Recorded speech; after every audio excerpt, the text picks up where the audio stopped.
Il est révolu le temps où l'on pouvait circuler et pêcher librement par ici, car cette zone de 768 hectares, qui représente 5% du lagon de Teahupo'o, a été interdite à la pêche depuis juin 2014 par la mise en place d'un rahoui.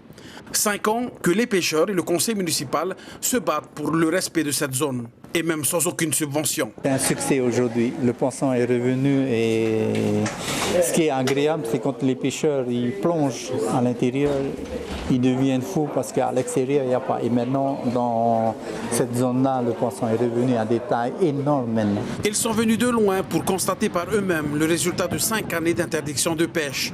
Objectif, convaincre ces élus et surtout ces pêcheurs de Taputapuatea de la nécessité et des bienfaits de la mise en place d'un rahoui chez eux à Raiatea. Une opération qui visiblement a bien fonctionné. On en a vu énormément.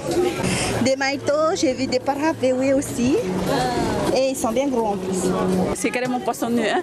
C'est comme si on voyait à l'image quand on montrait à la télé côté Tuamotu.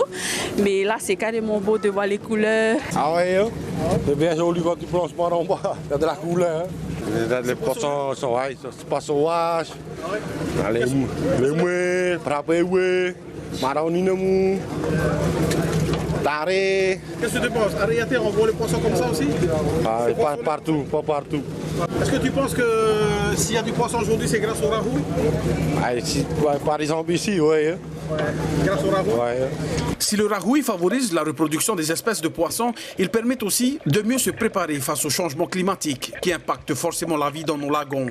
Aujourd'hui, de nombreuses communes s'inquiètent et n'hésitent pas à installer des zones de rahoui où la pêche est réglementée, voire interdite.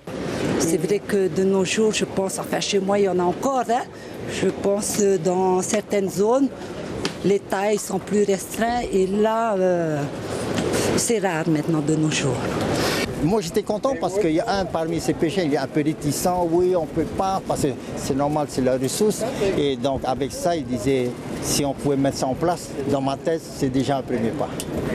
Didier, pêcheur depuis l'âge de 4 ans avec son grand-père, ne s'attendait pas à ce résultat, lui qui était contre le projet de rahoui il y a 5 ans.